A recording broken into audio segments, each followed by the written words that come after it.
Oh, right. Good evening, everyone. Welcome to the Kana House Studios and the Modern Savvy CPA's first ever live stream show. Tonight, I would like to thank you guys all for being here online, in person, and everyone that's supporting my YouTube channel and my podcast and all of my social media. Financial literacy is near and dear to my heart, and it is my dream to talk and educate the masses on everything financial literacy and how to manage your money and not have your money control you.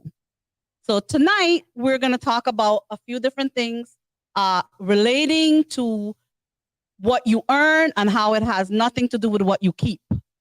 So we're going to start with a few different things. So we're going to start first with asking you guys questions. Okay, so which one of you here has been on a strict weight loss diet? And what happens? Raise your hand. Raise your hand if you've been on a strict weight loss diet. Okay, so almost the whole room raised their hand. Maybe one person who I know does not wants to gain weight, but for the most part, we all want to lose weight. What happens when you get off the diet? You know, what happens when you get off the diet? Well, you gain most or all the weight back because it's a strict weight loss diet. Because of what? Because you need to gratify yourself with all the things that you were missing from the strictness of the diet. So what is the purpose of this little Q&A that I asked you is deprivation. The diet is not sustainable. Deprivation in food, deprivation in finances, deprivation in the world itself is not sustainable. If you believe that it's sustainable, then you're going to have to prove that one to me and to the world.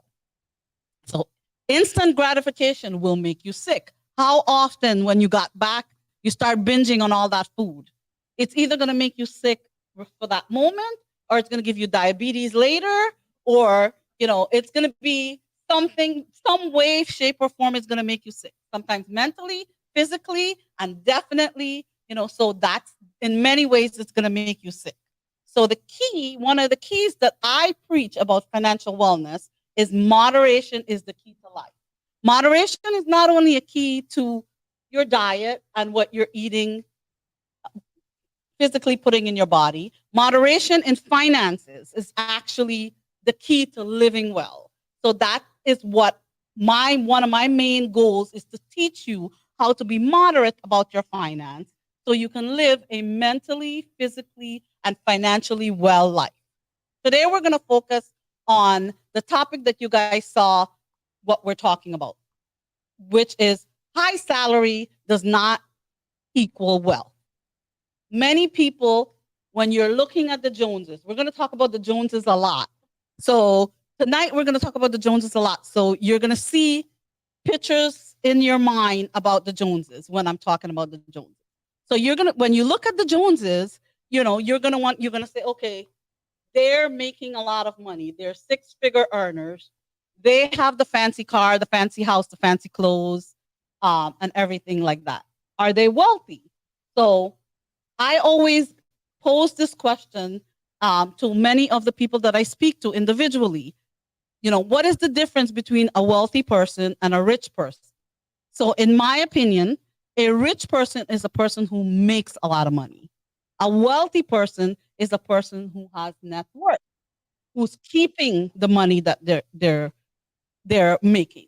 So one of the things that I always say is that the wealthy person does not necessarily have to be rich. So I have seen in my 3 decades in accounting and 2 decades in public accounting that many clients that were not rich, but they're now wealthy. So going back to my premise of you don't have to make 6 figures, you don't have to be rich to be wealthy.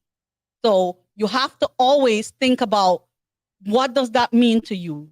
Because many people think a lot of money will be the solution to whatever their problem is. If I make more money, then this is going to be better.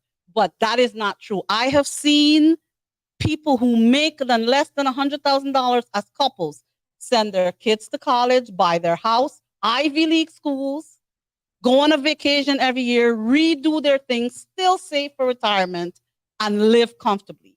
Maybe they're not vacationing in Milan or doing an Italy trip every day, but they're still vacationing.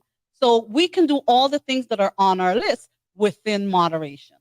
So that is what our focus today is going to be. One of the things that prevent us from being wealthy, even if we're not rich, and especially if we are rich, is the misconceptions that we have to deal with. So some of the common misconceptions in society is that, if you're making the media itself, the media and in society, I feel, and I've seen it, where they make us think that the things that we want to attain are not attainable. So it scares us. It gives us that scare factor about money, and that, okay, this is not attainable for us. We can't invest. We can't own our own home. We can't, do this because we don't make this. I'm telling you, I have a wide range of clients, and everything we talk about, all of my seminars, all of my videos, all of my workshops is something that I have experienced, one, either with clients or myself in my life. So when I speak from a place of where it's either a mistake I've made and learned from, or it's either a client have made that mistake, or a client has achieved something that have made me think about these different things and different options of ways to go.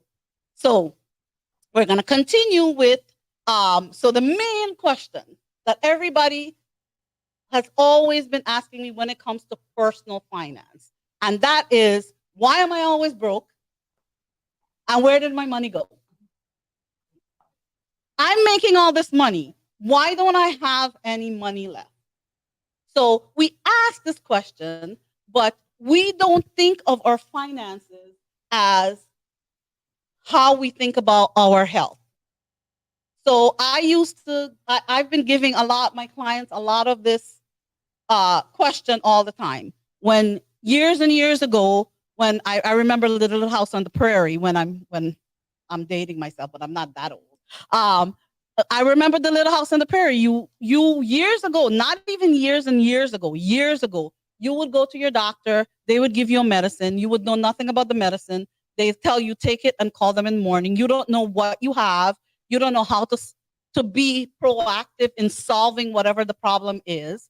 But in today's society, if you're diabetic, you could solve a lot of problems by just the foods you eat, the exercise you do. How do you know that? You're invested in your health. You need to be invested in your finances, whether you're making $50,000 a year or $500,000 a year. And I see this all the time. It doesn't matter which one you're doing. If you're doing it, if you're investing what you need to, the time, the concentration on what you're doing, then you're going to be successful financially. You're going to have control of your money. And that is the number one problem, is we as a society let money control us. Through the media, we let money control us, through little things that we hear, little snapshots. And guess what? We're always looking for the fast and easy answer. So is there a fast and easy answer when you go on a diet? No, there's no fast and easy answer when you go on the diet. You got to stay on the diet. If you're moderate, it's sustainable.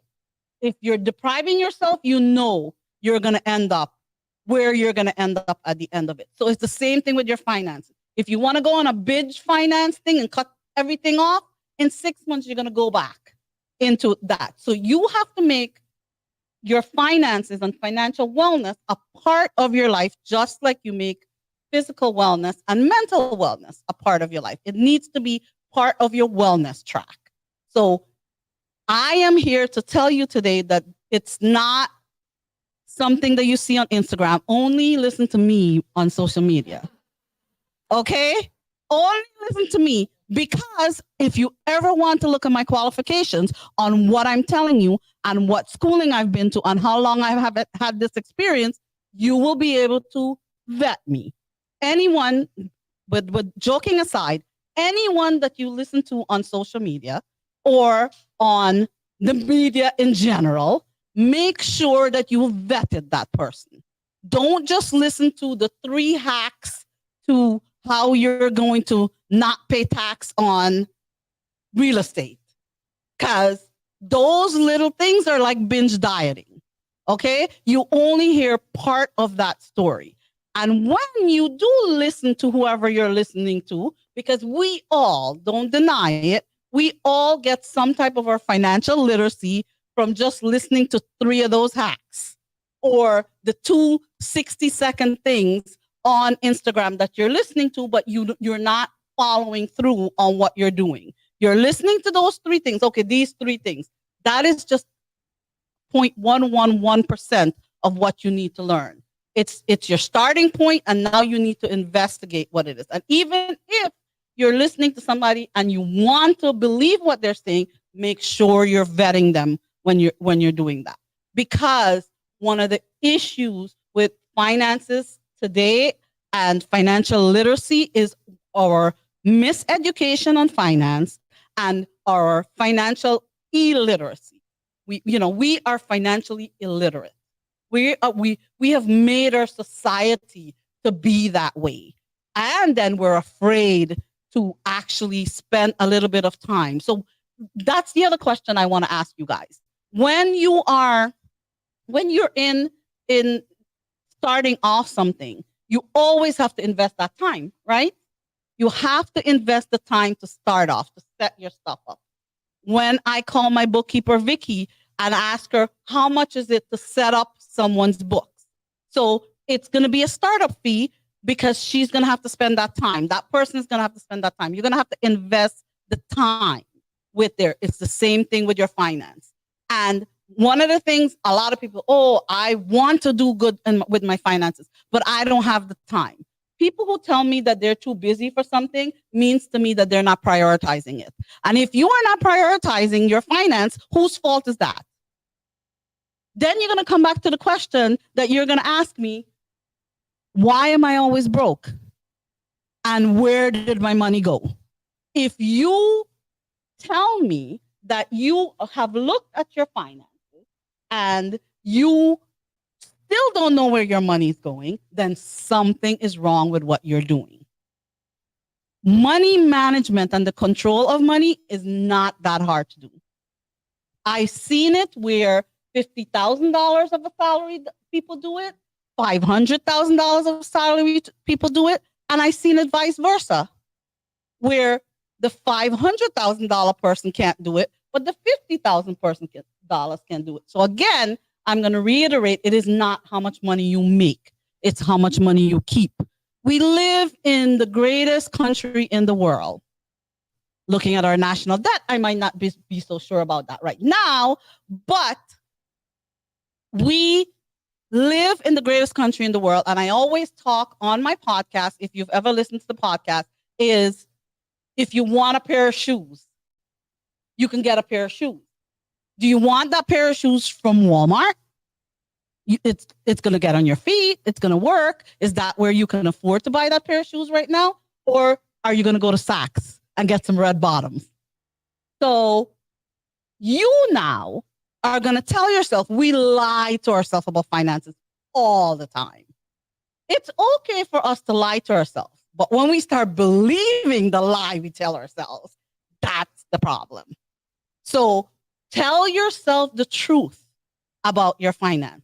Tell yourself what it is that you don't lie to yourself, because we lie to ourselves about a lot of things. I tell myself the truth. I'm always late. I try to get better at that, but I don't like to be early.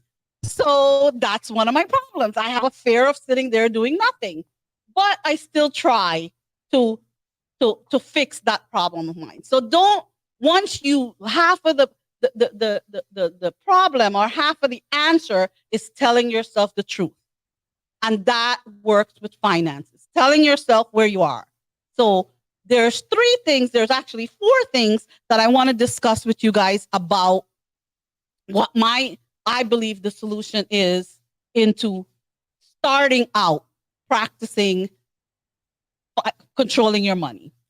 One is, everyone hears this word, is budgeting, right? But my thing about budgeting is not that you should start with a budget. My thing about budgeting is you start by tracking and tracing. So you have to understand your money habit. Yes, money habit is a real thing. Smart money habit is the best, right? So if you don't understand your money habits, you will never be able to know what you should change and what you shouldn't change. So before you even put yourself together a budget, you need to start tracking and tracing what you're doing. And, I know there's a lot of great financial speakers out there that talks about cash. I believe that I don't spend cash. I mean, who has spent cash now? The kids Zelle each other $5. So I am not a big cash person. I don't believe that society is going there.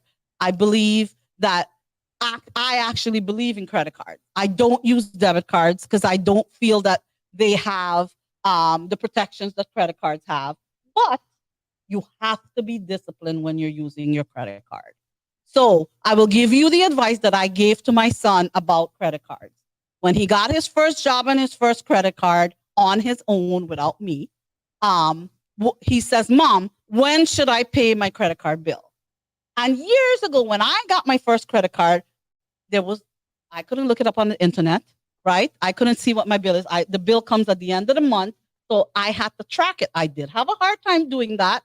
And, all of us have gotten into trouble at some point in our life, especially if you went to college and the credit card people were sitting right there giving you a free t-shirt with having not understanding what it is. But in today's society, it's different. So the kids come to you, they say, "Mom, when should I pay my credit card bill?" I told my son, when you get paid, you pay your bill. You don't wait until the bill comes at the end of the month, because most of us use our credit card for everything, or our debit card for everything. We're not using physical cash.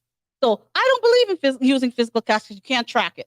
Who's going to remember where the receipt was, how crumpled up it is, what it says? Because if it's sitting in the car at 100 degrees, guess what? You don't know what it says. It's all faded.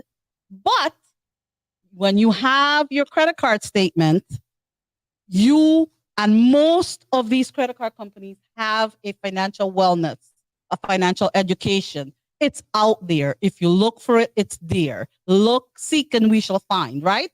So it's out there. So you can attach a receipt to your bill. You can track every couple of days, I look at my Amex bill. What have I spent there? I pay my credit card every week, because it's an extension. It's not an extension of our income. It's a replacement. So you have to put your cash in. If you're spending $500, you have to know you have $500 in your bank account to pay for that, or where your budget in that $500. So if you are disciplined when you're using credit cards, there is, 1, the protections of the products. 2, people can't scam you that easily. I've seen so many clients that uses debit cards often that their account gets frauded all the time. And I know I have bankers in the room, so they've seen that themselves. And it's such a process. And especially if that's the account that you're using to pay your bills, you're also using as a debit card, and all your money's gone, what happens? I don't really know how the bank works with that right now, because I haven't seen it that often, since I'm not an advocate of using my debit card to buy stuff. So you have to be disciplined. Yes. I believe in credit cards, but I don't believe in paying interest on credit card, because I do not want to buy a dress at Macy's for $50 on sale that was $200, and pay for it within 6 months at 25% interest rate. Now it's going to cost me $300. I'm making that number up, but you guys get the picture, right? So you don't want to do that. And if you're paying interest, especially with credit cards, then you are not doing that part right. You are not ready to be disciplined there. So That's my advice I'm giving you guys. Like I gave my son, when you get paid, you pay your credit card bill off. That's the one thing about the credit cards. So tracking and tracing, understanding your money habits. Our money habits are individual to us. I can tell you what you need to do within your budget if I'm customizing your budget for you. I can tell you, where once I look at your number picture, which is your overall picture, where I think you're making, what are you doing here? How many subscriptions are you paying for? There's so many things that we're wasting money on that we don't know because we're not looking at our picture. We're not even painting our picture. So you need to start painting your picture by tracking and tracing. That's number one. And then you can work your budget in. You work your budget in. I personally believe in the 50, 30, 20 budget, which is 50% goes into your fixed expense, your household expense, 30% goes into your wants, and 20%, if you have debt, credit card debt especially, needs to be paid off. If you don't, it goes into savings or investment. So that's a little snapshot of my budget story. Then the second thing I need to talk to you guys, since we're going to talk about savings, is going into savings. I do not believe in just saving. I don't believe in just getting a savings account, putting money in there, earning a 0.5% interest rate. I believe in savings for a purpose. Each saving each account that you have that you're saving in, and I divide stuff all around because I need to have a tag on everything. If it's a college fund, it's a college fund savings. It's a 529. It's a different account. If it's a housing fund, I have a different account for my housing fund because I need to be reminded all the time. What is my goal? What am I saving for? What is this money in here for? I'll give you an example of this situation. I had a couple that came to me and said, they're from New York. I want to move to Florida in 3 years. So they were not married yet. They were engaged. And I said to them, then you need to start your housing pot. Yeah. We have all this. We have the money in, I have the money in there. I said, well, whatever your housing pot is, you put your share and you put your share. Open a different account. Today, you can open an account with a small amount of money. Although I do not believe that any account should be at an interest rate of less than inflation. So money market, high yield savings, depending on when you're going to need this money, contact your financial advisors. We have some of them in the room. That's how you're going to be saving. It starts with a money market and it ends with an investment account. So anywhere within that realm is where you're going to need to be with your savings, but it has to have a purpose. So retirement is one account that has a purpose, which should always be when you start working. Your retirement account should be the one that you have for a lifetime. The other pots changes, right? So if you have college age kids, you have 529. You have in Florida, we have Florida prepaid. Those are pots. If you are saving for a house, you have your housing pot. Going back to that couple I was talking to you about. So 2 years later, I'm talking to the couple. How is your savings going for your housing pot? Oh, the guy tells me. So they're older, not older. They're in a second generation couple. Oh, my daughter, she turned sweet 16, and her mom wanted a party, so I had to use that money. I bet you, if it was sitting in that housing pot, somewhere in that money market account at Merrill Lynch or PNC, then you wouldn't be remembering it. You will remember that that's your housing pot. You're not touching it. You put it all together. Guess what? You forget what it's there for. Oh, I'm rich. I have $200,000 in here. So it's your mindset. You're setting your mind. Be realistic about your mindset. He was not realistic. He's like, okay, I'll be good. No, you're not. You're not going to be good. You're a human being. There's all these temptations out there. You have to be focused and you have to be reminding yourself all the time. So the easiest way to remind yourself is what you set up. You set up your pots so you remember. I call them pots. They're goal pots. And when I think of the goal pots, I think of the leprechaun at the end of the rainbow.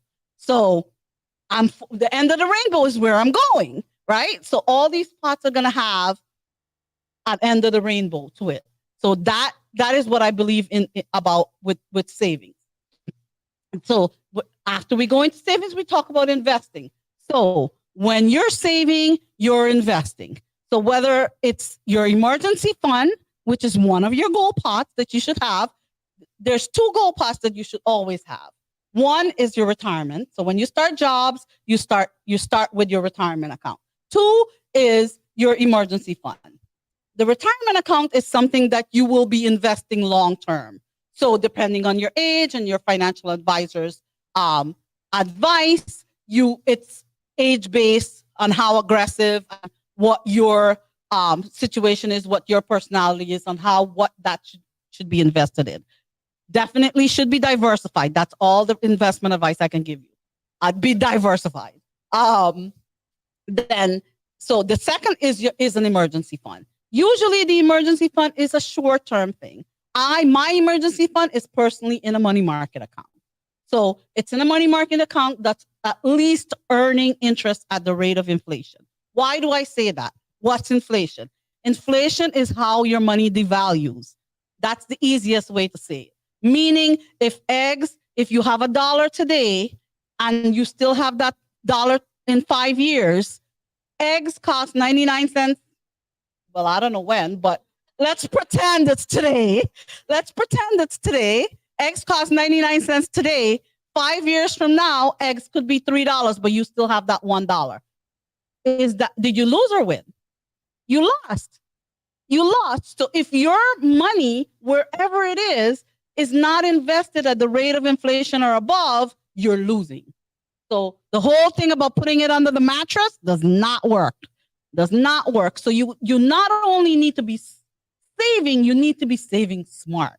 That's what a smart money habit is. You need to be smart about everything you do. So, it's not just about, okay, I'm doing this and that's it. Because my ethnicity and my background is Indian. We believe in saving, right? But we believe in the mattress saving, so we're not going to lose. We don't want to lose any of my in-laws don't never want to lose any of their money. So I'm not putting it on the stock market, or I'm not doing this. But there's different things that you can do with your money. Real estate is the other thing that Indians believe in, land, gold, and education. Those are the three things that we in my culture invest in. So that's the fourth thing that I need to tell you guys about. That's the third thing I need to. So the fourth thing that we're going to talk about is we're going to talk about debt. So this debt is there's good debt and bad debt, right? We all hear about good debt and bad debt. So in my opinion, good debt and bad debt takes the form of everything. If you are house poor, you probably have some bad debt. If your mortgage is eating you alive, that means you might have bought too much house that you can't afford. So that turns into bad debt. So that goes with my other saying, too much of anything is no good, right? So it's great to buy a house. It's great to invest in real estate, but be smart about it. Everyone will tell you would see a snapshot on Instagram or on social media that says, real estate is the king. Real estate is what you need to invest in to get rich. That's true. To get wealthy. That's true. But it's not just about investing in any real estate. You need to do your research. You need to find out the background. You can't just listen to the one, shiny thing that's told to us, and then you go out and that's what you do. You have to do your investigation. You have to understand. You have to plan behind it. So mortgages can be bad debt too. It depends on what it is. Education. I am very, very passionate about education, but I have major issues with the cost of education, the degrees that our children are doing today, how marketable they are, and the money that they're spending on these degrees.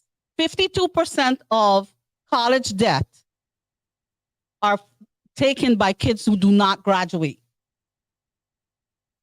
Why are you doing that? It's also about the shiny thing that media tells us about, or the shiny thing that we hear out there. I want my kid to go to Harvard. I want my kid to do this. My child is going to do English. I have friends. I'm going to tell you where I went. I went to the City University of New York. I did have $7,000 in loans when I came out. My friends, all, because my high school only cared about where they were sending. What do they say they sent us to? They sent us to Williams because I grew up in New York. So they send us to Williams. They send us to Dortmund. They send us to Brown. Those things cost money. Did anybody ever sit down with me or my friends and say, this is your financial plan? What degree are you going to be doing? How much money are you going to be making? Are you going to, even though some of these kids, because I went to New York City school system, right? The Boogie Down Bronx. So in that school system, even some of those kids, their parents could not have afforded any of this. Nobody sat down with us and said, let's find out what you're investing most of your debt in. Most of them, their parents contributed. They had financial aid. They had scholarships and still came back home with $70,000 in debt with a degree in sociology or English. I have one friend who came back with one of those degrees from Dortmund. I'm not going to tell her who her name is, and hopefully she's not watching today. And then went to Bronx Community College to do a degree in nursing. So she's a nurse now, but she's still paying off $70,000 in debt from Dortmund. I'm not against Ivy League. I'm not against colleges. I am just saying student loans end up being bad debt. What are you, when some people graduate and they have to move back home with your parents. So why are you going to school and getting this great degree and you don't know how much you're going to be making when you're coming out? Are you going to be making a livable wage? You need to be thinking about that. I have a 23-year-old son that graduated high school, and it was like the repeat of when I went to high school. No one sat down with us and said, what degree are you going to be doing? What school are you going to be going to? What is the estimated cost of the school? How much scholarship you have? How much financial aid, if you're going to get any? What can your parents contribute? Nobody sat down and said that to us. Luckily, I'm a CPA and I'm a planning CPA, right? So I know what college I'm saving. What am I doing for the prepaid 529? What my goal is for my son, all these different things. But most parents don't. And these kids don't at all. So nobody, it's like society have just set them up for failure. You come out of school, you've never, you don't have never had a real job, $80,000 in debt with a degree in English.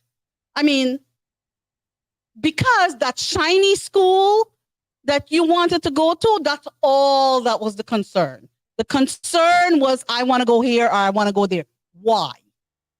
How much does it cost? What are you going to be doing? So those are the things that you need to be thinking of. So student loan can be good debt and bad debt. So it's also on the perspective on what are you looking at. Credit card debt is the ultimate debt that is bad debt. We are paying usury when it comes to if you're paying interest on credit cards. Do not pay interest on credit cards. I use credit cards a lot, but I pay my credit cards off. There are different ways that you can even use. If you have really good credit and you know how to maneuver and you're financially savvy, you can pay no interest for 2 years. I've done that too.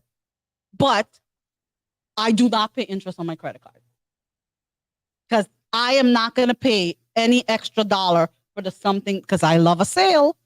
And if I'm paying $50, you bet I'm paying $50. I'm not paying $50 plus $25 in interest for that something. So credit card debt is a no-no. That if you have credit card debt, use the snowball effect and get that out of the way because the interest you're paying on credit card debt could probably take you on vacations to nice places. Or it could probably be the money that you put in your kids' college fund. So those are so these are my 4 steps, very simple step about how you can be a 6-figure earner or a 4-figure earner or a 5-figure earner and still be wealthy. I am one of those living proofs that if you are watching your debt, savings with the purpose, making sure you're investing properly, and knowing your budget and what you're spending your money on.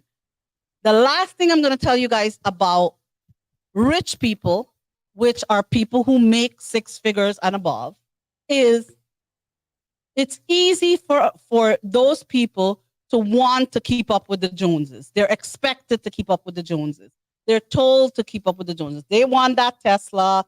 They want to spend $100,000 on their backyard oasis. They want to do all of that. And I have clients like that too. But then they come back to me and they're like, oh, things are really bad. I told my wife to watch her Costco bill. What an oxymoron, right? So if you're going to spend money, be comfortable with what you're spending. Think about it. Investigate it. Make your large purchases, your small purchases. Think about what you're spending it. Don't regret it later. Don't be on that binge diet and then realize it later. You know what you're binging on in the first place. If you know you're binging, know yourself. And if you know that that's what you're doing, understand your money habits. So you are able to control your money and not have your money control you. So the last thing I'm going to tell you guys is that you always remember moderation, not deprivation or instant gratification. So a lot of financial speakers talk about deprivation. They want you to, get a side hustle, have 20 jobs, deprive yourself. I don't think that works. I personally don't think that works because you need to live your life with the financial plan. It's the journey of life. It's something that you're doing all your life. And if you're thinking you're getting on that train and you're going to come off the train soon, then you're going to be binging back. You're going to go back on that strict diet. You're going to be unhappy and you're going to be binging again. So it's going to be one of those weight loss yo-yo diets that we're on. And you don't want to be a yo-yo.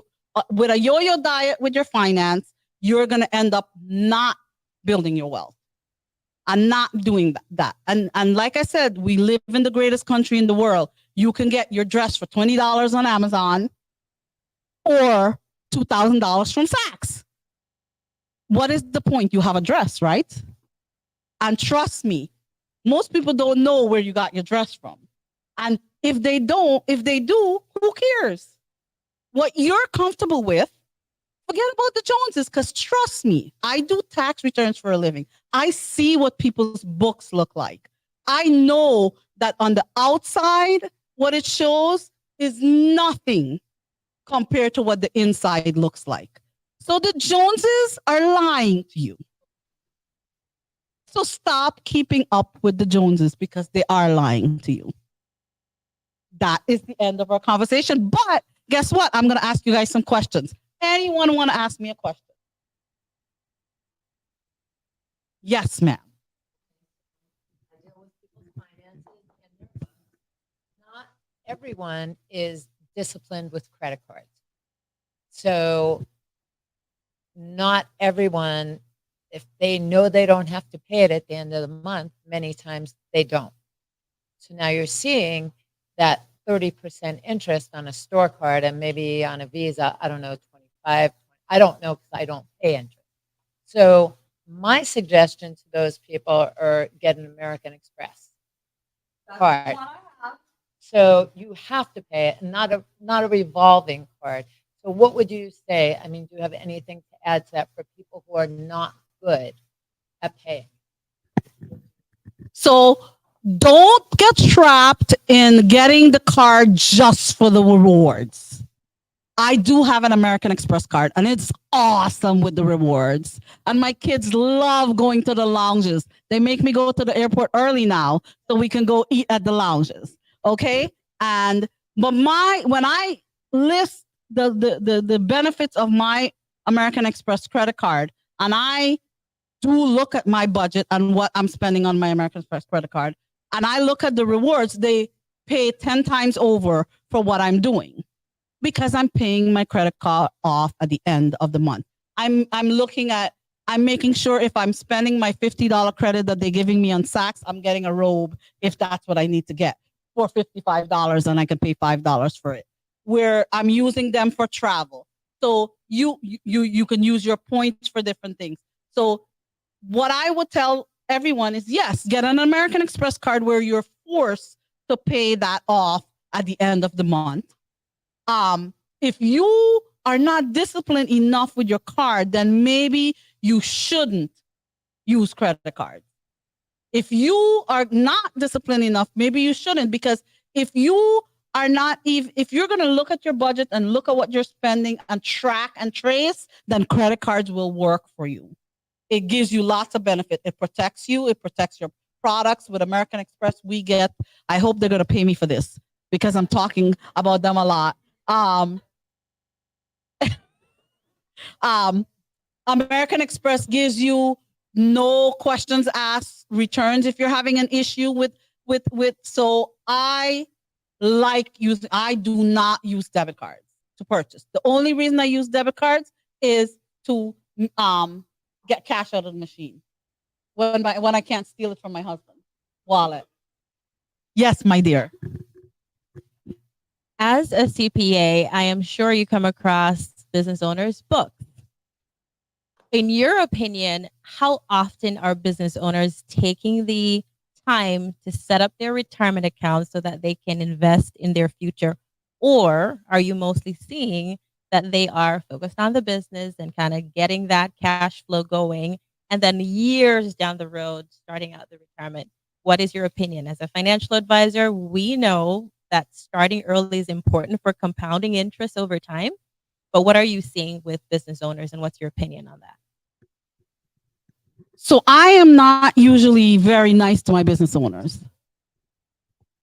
I yell at them all the time, and I'm a New Yorker, and I don't mind when they yell back.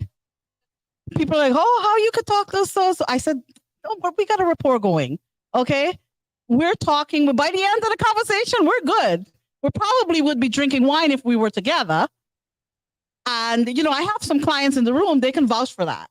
So when I started working, having my own business, and I was forced to do it because, the job market 2 decades ago was not allowing for children to be as flexible as we are today with working from home and having a flexible schedule. So I was forced to go out on my own. I started working part-time. So my main focus was my kids, but I still invested $50 a month in my SEP IRA. That's $50. In that one, I just wanted to see where it was going to go. I opted to $500. Maybe I moved from 50 to 100 to it's about $100,000 today. Just that one, not the others that I have added to once my times go by. So I don't care if you're investing $10. I don't care what it is. When you start your business, start putting the money away. Start investing in retirement, because that's the account. Remember I said, that's the account that you should always have. Your emergency fund pot and your retirement fund pot. Once you start working, that's what my son started working. We did a Roth IRA. He self-managed it because so it works good. He's self-managing it, so he's learning about investment, and he has a Roth IRA. So that's what you need to do. You start with $10. I don't care what you're starting with. You don't say you can't afford it. You're not going to miss that $10. I've curbed my Starbucks habit just to do that. Yes. As a married couple, 2 incomes, have savings, have retirement, emergency fund. What is your thoughts on term life insurance? Do you think that's something that's a bad investment, or is that something that you should consider having as well? So insurance is a very, very tricky topic in general. I just met this morning with Joe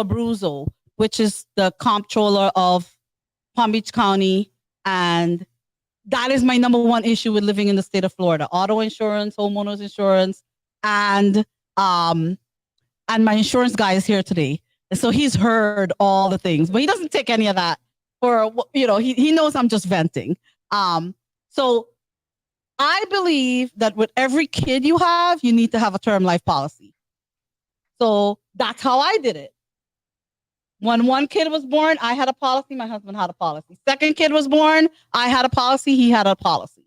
That's how it was. So young couples might not be able to afford other types of insurance. I'm not a big believer in whole life policies, because I do believe that the money that you're putting in your whole life, you will have more control of the investment of it if you take the part, put it on term, and take the other part and use it as investments.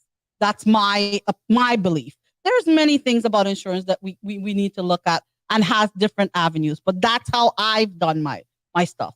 Every kid, I got a policy. And that's how it's worked. Now the kids are getting older. Like, all right, because I'm leaving my money to charity. They're going to have to work for it just like how I did. Yes, ma'am.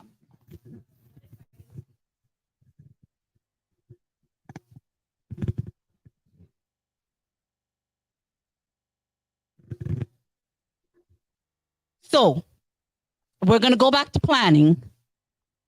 The same advice that I have for individuals, I have the overall view of it for business owners, except they need to track and trace a little bit more. So I think that a business owner, when they start their business, do they have a job? Are they a business owner or a wage earner, right? When you have to think about that, are you starting a business just as a job? Because if it's a job, then you don't need to worry about the things that normal business owners need to worry about. You worry about the things that we've just talked about. Your own budgeting, because it's a job. But if it's a real business, then you need to consider cash flow. You need to consider your equity. You need to consider what your money is invested in. You can't just think of it as the six-figure.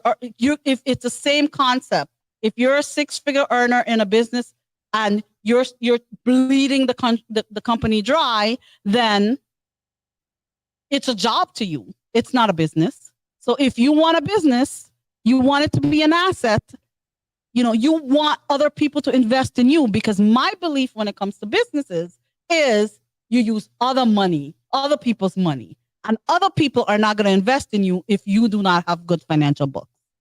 So banks are not going to invest in you. Investors are not going to invest in you. You're not going to be able to sell that business, So my thing is also, when you're starting out your business, financial statements, good bookkeeping, tracking and tracing, understanding how your cash flow is, not taking every penny out of it. Because if you're taking every penny out of your business, it's a job.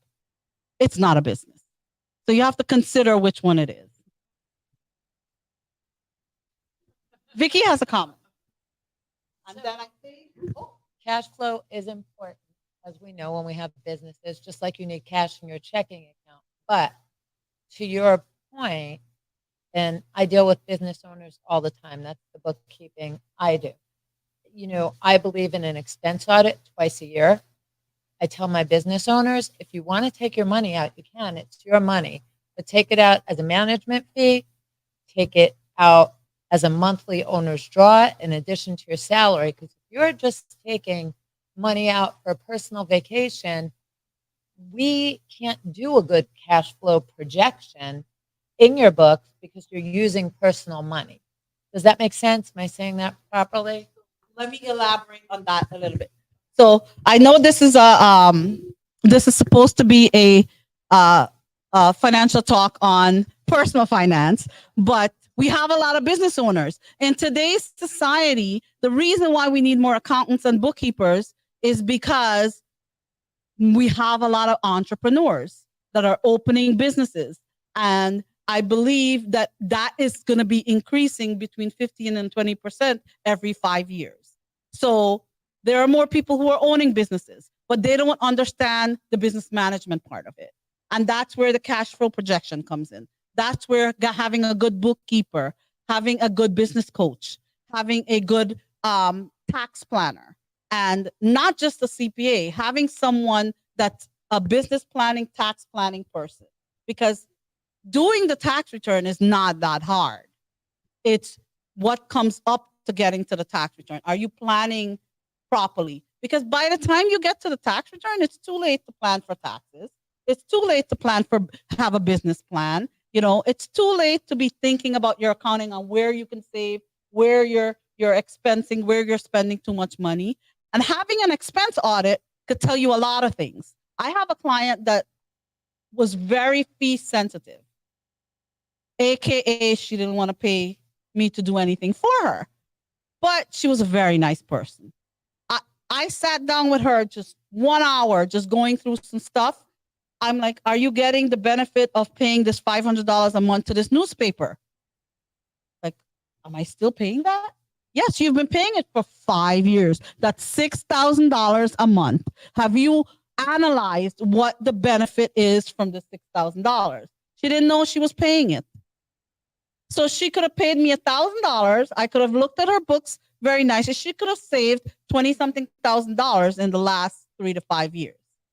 So don't be penny wise and pound foolish. You know, invest the money in the right places so your money can make money for you. I think we are going to have to end that because people at home might not want to watch us anymore. So thank you guys for coming. Thank you, people at home, for watching our first live. And I totally appreciate kudos to Kana House, and everyone here was invited. You're special and near and dear to my heart. And I thank you guys for supporting me.